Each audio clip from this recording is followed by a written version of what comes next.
جو نواز شریف کا بیانیہ تھا 1998 سے 2013 کا، یا 1998 میں یہ تھا کہ ان کا یہ خیال تھا کہ بیٹھ کر مسئلہ کشمیر کا حل نکالا جائے اور انڈیا کے ساتھ بہتر تعلقات کیے جائیں۔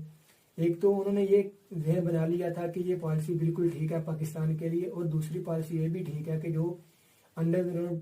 جس طرح کی یہ تنظیمیں کام کر رہی ہیں پاکستان میں دہشت گردی کے بنا پر،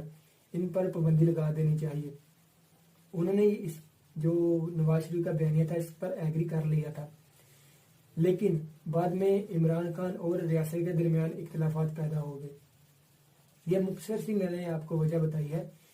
کہ دوستو، جو نواز شریف جب 1998 میں حکومت میں آئے یا 2013 میں آئے، جب وہ 90 کی دہائی میں آئے تھے، میں اس کی بات نہیں ابھی کر رہا کیونکہ تب اس طرح کی پالیسیاں نہیں تھیں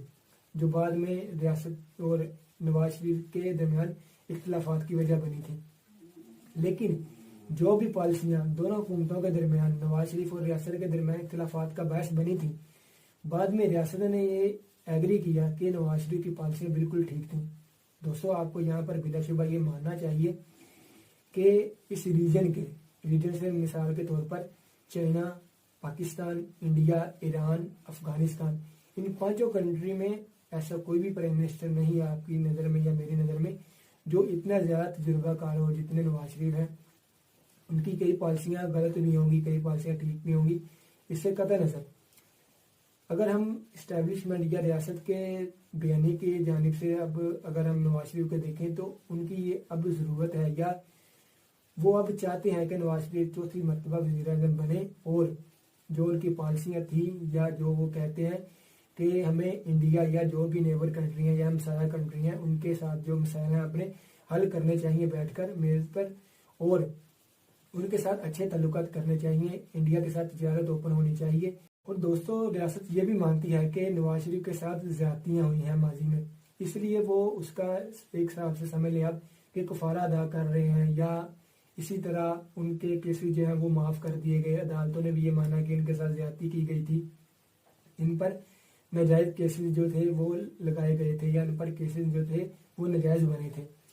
ان پر ایک ایک کیس جو تھا وہ ایک ایک کر کے اٹھا لیا گیا یا ختم کر دیا گیا یا ختم ہو گیا۔ دوستو، اب ہم بات کرتے ہیں کہ نواز شریف کے قریبی ساتھی یا جو تجزیہ کار ہیں وہ ان کو کیوں مشورہ یہ دے رہے ہیں کہ ان کو یہ حکومت نہیں لینی چاہیے یا پی ڈی ایم کے طرز کی حکومت نہیں بنانی چاہیے۔ تو دوستو، بلا شبہ جو تجزیہ کار ہیں یا جو ان کے قریبی دوست ہیں وہ ان کو یہ مشورہ اس لیے دے رہے ہیں کیونکہ انہوں نے دیکھ لیا ہے کہ 2 سال میں یا پونے 2 سال کی جو حکومت کی گئی پی ڈی ایم کی، اس کے دوران نواز شریف یا ان کی پارٹی کے ساتھ کیا ہوا، یا ان کے بیانیہ جو تھا ووٹ کو عزت کا وہ کیسے دفن ہوا۔ ان کو پتہ ہے جو ان کو مشورہ دے رہے ہیں وہ اپنی جگہ ٹھیک ہوں گے کہ وہ یہ مشورہ دے رہے ہیں نواز شریف کو کہ ان کو حکومت نہیں بنانی چاہیے۔ اس کی وجہ یہ ہے کہ وہ یہ چاہتے ہیں کہ اگر نواز شریف حکومت نہ بنائے، ان کے مخالف جو بھی کوئی حکومت بنا لے یا نواز شریف ان کو سپورٹ کر دیں لیکن وزارتوں میں نہ بیٹھیں یا وزارتیں نہ لیں یا اپنا وزیر اعظم نہ لیں، تو ان کو یہ فائدہ ہوگا کہ جب 2029 میں اگر الیکشن ہوتے ہیں 5 سال بعد، تب نواز شریف کا جو بیانیہ تھا ووٹ کو عزت ہوگا، یا ان کا جو بھی بیانیہ ہوگا مہنگائی کے خلاف وہ عروج پر ہوگا، تو ان کو تب باریک سیریت کے ساتھ حکومت مل جائے گی۔ اگر وہ آج جسے کہتے ہیں نا گرم گرم نہ کھائیں، لیکن دوستو نواز شریف کیا یہ کریں گے؟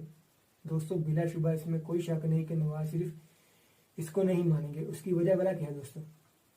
دوستو، جب 2022 میں جب ووٹ آف نو کانفیڈنس سے پہلے اگر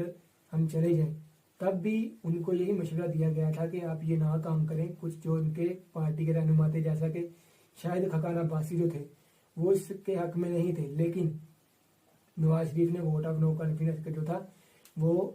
اعلان کر دیا تھا کہ ہم عمران خان کی حکومت کو گرا دیں گے ووٹ آف نو کانفیڈنس کے ذریعے، تو انہوں نے گرا دی۔ لیکن آپ کو یاد ہوگا کہ یہ حکومت گرائی کیوں گئی تھی؟ کچھ ہی دیر بعد اس کے خرم دستگیر جو تھے گجرانوالہ کے، انہوں نے یہ بیان دیا تھا کہ ہمیں یہ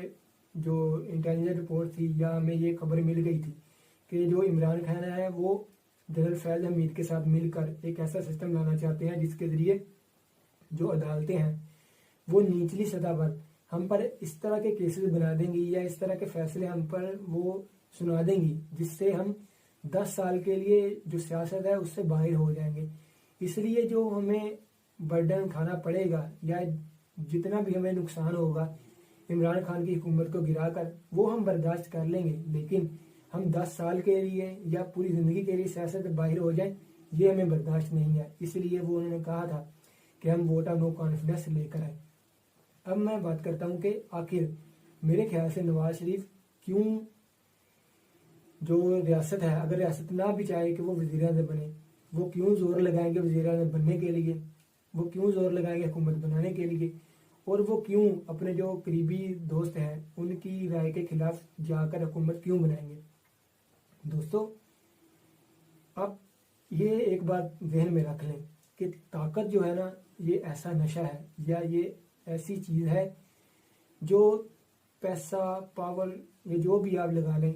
دونوں اس میں شامل ہوتی ہیں طاقت کے اندر ہی۔ یہ ایسی چیز ہے کہ یہ ہر چیز سے یا ہر عزیز یا ہر رشتہ دار سے یا ہر قسم کی جو قریبی چیز ہوتی ہے نا اس سے بڑھ کر ہوتے ہیں۔ اس کی وجہ کیا ہے دوستو؟ آپ سلطنت عثمانیہ کو دیکھ لیں، ٹھیک ہے؟ عثمانیوں نے اپنے بھائیوں تک کو قتل کر دیا۔ آپ مغلوں کو دیکھ لیں، مغل بادشاہ جو تھے انہوں نے اپنے باپ جو تھے ان کو مروا دیا، یا انہوں نے اپنے بچوں کو قتل کروا دیا۔ دوستو، اس طرح کی مثالیں بھری پڑی ہیں پوری دنیا میں ماضی میں کہ طاقت کا ایسا نشہ ہے یا جو پاور ہے اس کا نشہ ایسا ہے کہ لوگوں نے اپنے بھائی بہنوں، اپنے والدین یا اپنے بچوں تک کو قتل کروا دیا صرف پاور کے چکر میں یا پاور لینے کے چکر میں۔ یہ جو تھی ایک وجہ۔ دوسری وجہ دوستو یہ ہے کہ نواز شریف جو ہے وہ حکومت اس لیے بنانا چاہیں گے کیونکہ ان کو پتہ ہے کہ اگر وہ حکومت بنا لیتے ہیں تو ان کو جو بھی نقصان ہوا ہے سیاسی طور پر وہ کچھ حد تک اس کو دور کر لیں گے، یا کچھ حد تک وہ اپنا بیانیہ واپس لے آئیں گے ووٹ کو عزت دو کا۔ تو دوستو، یہ بھی ایک بڑی وجہ ہے ان کی حکومت بنانے کی کہ ان کو جب 2021-22 میں یہ پتہ چلا کہ عمران خان یہ اس طرح کا منصوبہ سوچ رہے ہیں یا اس طرح کا وہ نظام لانا چاہتے ہیں یا صدارتی نظام لانا چاہتے ہیں